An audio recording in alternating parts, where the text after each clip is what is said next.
Hello, I am Jimmy Pisczyk and I race for Road and Motorsport.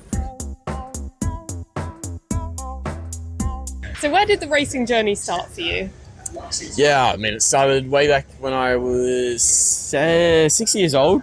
I wanted to try some go-karts, so we had like quad bikes around the house. I wanted to take them on some jumps. Some guy said to my dad, try out karting, and then I wasn't old enough for that, so then I turned 7 and I tried out karting, loved it. Made dad buy a go-kart, and then that's sort of how it all took off from a young age. But yeah, I mean, dad's also, he's done no motorsport for himself, but he's always had like a passion in motorsport. Like when Formula One used to be back in Adelaide instead of Melbourne back in Australia, he used to go to all the time.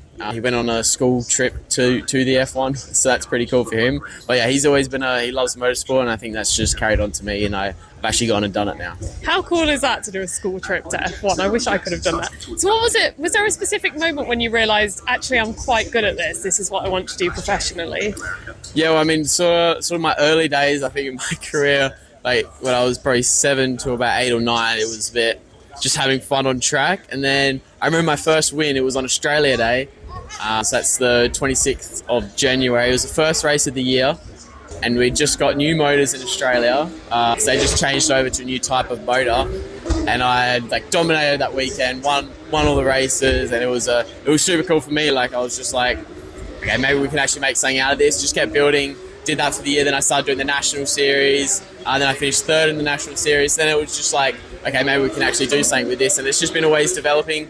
I've been improving myself, and it's led me to come where we are today. Fantastic. And here we are in British F4. How's the British F4 experience been for you? Yeah, I mean, it's been very good. I was here in 2023. So that has helped me this year, knowing all the tracks and stuff like that. But yeah, we had a super strong start to the season here at Donington and Silverstone. And then just the middle of the season just hasn't been the best. I think it could have been a little bit better on my behalf. It's just finding a little bit more of the limit of the car and controlling a little bit of that. But I mean, yeah, we're coming into the closing rounds of the season, and hopefully we can bring up the momentum that we had at the start of the year. So you're right towards the top of the standings overall. How does it feel to be in a championship fight? Yeah, I mean, it's definitely stressful because it's not just going out there thinking about that race. You got to think about the overall picture of the championship. So there's a little bit more to think about, but I mean, I try and put that aside and still just focus race by race, because that's what's going to get you the points, is how you do well in that race. But then at the end of the year, yeah, it's just being consistent throughout the whole year and seeing how many points you can rack up. And what's the progression going to look like for you? Where do you hope to go after this? Yeah, I mean, I hope to move up. That's always the goal in this industry, is to keep moving up. But yeah, it's super hard, sort of budget-wise, if I'm being honest. Like it's not a cheap sport. We're always bringing our own money. Got to find sponsors and everything like that. So we do what we can on our behalf on track to be fast, show the teams that are interested, show the sponsors that we're worth investing in and stuff like that.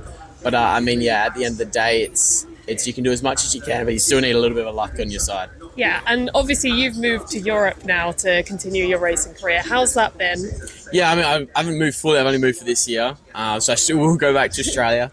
I do miss home. I want to go back. Been here since February, but yeah, I mean, it's been cool moving over here. The racing's a lot stronger, I feel, over here, especially in the car scene. So yeah, that's also helped me a lot progress in my journey. Just being challenged a little bit extra every time I'm on track. Just pushed me a little bit more on and off track to do better. Fantastic. So we're going to finish up with some quick fire questions, because you guys love these. So the first question, the classic, what did you have for breakfast this morning? And some porridge. Porridge, just porridge. Just porridge. Wonderful. If you could live in a video game, yeah, which video game would you want to live in? Oh, probably Minecraft. Really? Yeah, I feel like it would just be cool. Would you build like little... Of course I would. I'd build a little hut, build a little house. Would you have a pet? Yeah, I'd get a little wolf, tame it with some bones. What would you name it? Wait, I have a name. I gotta remember it. No. I had a really good name for one. It was just a good name for a dog that I wanted to name it. Was it like Woofers or something? No, it was actually like, it was a good name. Good name. Oh no. I'm gonna remember later on after remember. this. But just drop me a message or something and I'll edit it in. Yeah. This is the name of a dog. The next question, what is your favourite dessert food? Ooh, I love a tiramisu.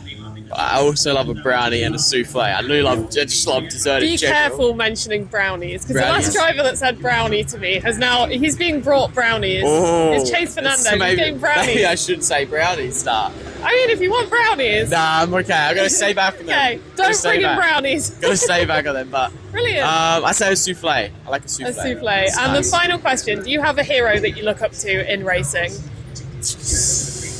Yeah, I mean, I look up to a lot of the Australian drivers in Formula One. Daniel Ricciardo, Oscar, Mike Webber. I look up to them because they've done what I want to do. They've come from Australia. They've moved over to Europe, started in their junior careers, moved up the ranks, and then they got to F1. So I look up to them, obviously a lot, because that's what I want to do. And I think that's the best way to try and achieve your goals is to follow someone that's actually gone and done it. Thank you very much for your time today. Thank you so much.